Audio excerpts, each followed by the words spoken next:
उपदेश देने लगा, धन्य है वे जो मन के दीन है, क्योंकि स्वर्ग का राज्य उन्हीं का है। धन्य है वे जो शोक करते हैं, क्योंकि वे शांति पाएंगे। धन्य है वे जो नम्र हैं, क्योंकि वे पृथ्वी के अधिकारी होंगे।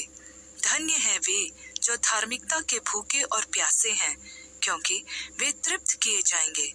धन्य है वे जो दयावंत हैं, क्योंकि उन पर दया की जाएगी। धन्य है वे जिनके मन शुद्ध हैं, क्योंकि वे परमेश्वर को देखेंगे। धन्य है वे जो मेल करवाने वाले हैं, क्योंकि वे परमेश्वर के पुत्र कहलाएंगे। धन्य है वे जो धार्मिकता के कारण सताए जाते हैं, क्योंकि स्वर्ग का राज्य उन्हीं का है। धन्य हो तुम जब मनुष्य मेरे कारण तुम्हारी निंदा करे और सताए और झूठ बोल बोल कर तुम्हारे विरुद्ध में सब प्रकार की बुरी बात कहे। आनंदित और मगन होना, क्योंकि तुम्हारे लिए स्वर्ग में बड़ा प्रतिफल है, इसलिए कि उन्होंने उन भविष्यद्वक्ताओं को जो तुम से पहले थे इसी रीति से सताया था। तुम पृथ्वी के नमक हो, परंतु यदि नमक का स्वाद बिगड़ जाए तो वह फिर किस वस्तु से नमकीन किया जाएगा? फिर वह किसी काम का नहीं, केवल इसके कि बाहर फेंका जाए और मनुष्यों के पैरों तले रौंदा जाए। तुम जगत की ज्योति हो।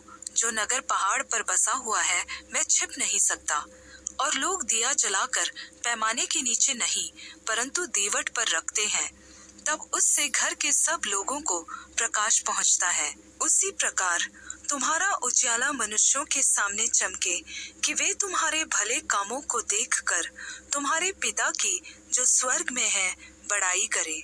यह न समझो कि मैं व्यवस्था या भविष्यद्वक्ताओं की शिक्षाओं को लोप करने आया हूँ। लोप करने नहीं परंतु पूरा करने आया हूँ, क्योंकि मैं तुमसे सच कहता हूँ कि जब तक आकाश और पृथ्वी टल न जाए तब तक व्यवस्था से एक मात्रा या बिंदु भी बिना पूरा हुए नहीं टलेगा।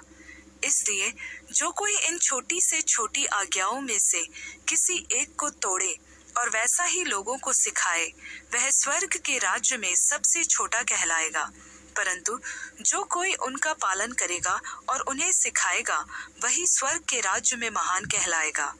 क्योंकि मैं तुमसे कहता हूँ कि यदि तुम्हारी धार्मिकता शास्त्रियों और फरीसियों की धार्मिकता से बढ़कर न हो तो तुम स्वर्ग के राज्य में कभी प्रवेश करने न पाओगे। तुम सुन चुके हो कि पूर्व काल के लोगों से कहा गया था कि हत्या न करना, और जो कोई हत्या करेगा वह कचहरी में दंड के योग्य होगा।